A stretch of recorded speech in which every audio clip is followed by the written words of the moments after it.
The victory at Adwa had immediate and lasting consequences, both for Ethiopia and the global context of imperialism. Ethiopian sovereignty. The subsequent Treaty of Addis Ababa, October 1896, formally abrogated the Treaty of Wuchale and forced Italy to recognize the absolute independence and sovereignty of Ethiopia. This cemented Ethiopia's place as one of the few African nations to successfully resist European colonization during the scramble for Africa.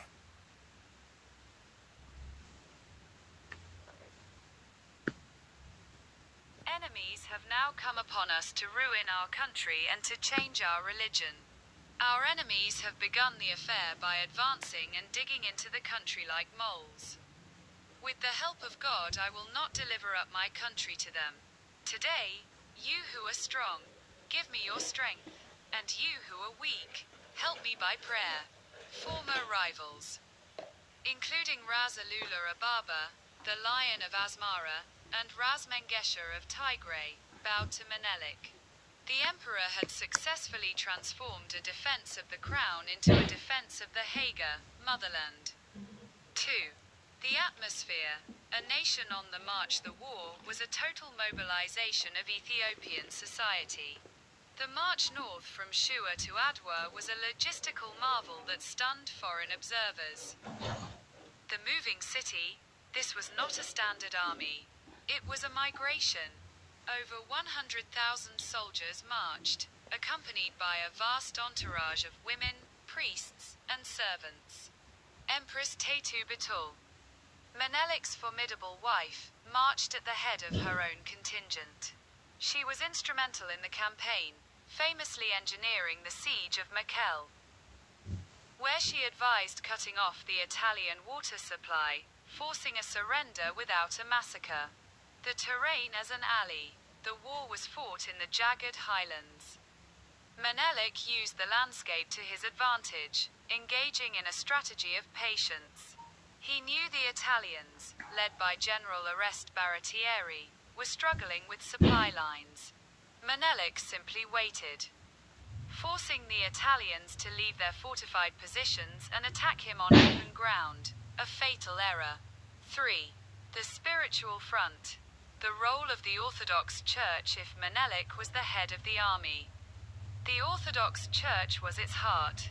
The war was framed not merely as a political conflict, but as a holy war to protect the citadel of Christianity in Africa from Roman Catholic encroachment. The Ark and the Covenant in Ethiopian tradition, the presence of the Tabot, a replica of the Ark of the Covenant, ensures God's favor in battle. As the army marched, priests carried the Tabot of St. George and the Tabot of St. Mary.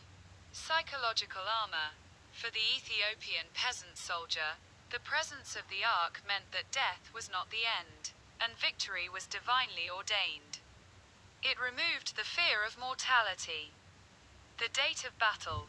It is no coincidence that the Battle of Adwa began in the early hours of Sunday, March 1, 1896, the feast day of St. George. The soldiers believed the saint himself was leading the charge. The clergy as combat support. Abuna Matwas, the archbishop, accompanied the emperor. The church played three critical roles. Intelligence and loyalty. The church structure reached every village. Priests acted as an intelligence network. And the threat of excommunication, for aiding the Italians, ensured absolute loyalty to the emperor. The battlefield, on the day of Adwa. Priests were visible in their vestments amidst the smoke and gunfire. They did not carry rifles, they carried crosses. They moved among the lines, blessing the troops and exhorting them to fight for the land of the Virgin Mary. The legend, following the victory, church chroniclers recorded that street. George was seen riding a white horse in the sky, turning Italian bullets to water. This narrative cemented the victory as a miracle, intertwining the identity of the Ethiopian state with the church for the next century. IV. The conclusion at Adwa, when the sun set on March 1, 1896, the Italian army had been annihilated. They suffered roughly 60% casualties. Menelik too, having personally commanded his forces in the heat of battle, returned to his tent not as a tribal chief, but as the emperor of a sovereign nation recognized by the world. The victory preserved Ethiopia's independence, but it also validated the Ethiopian Orthodox Church as the guardian of the nation's soul. The collaboration between the crown, Menelik, and the cross, the church, had proven unbreakable.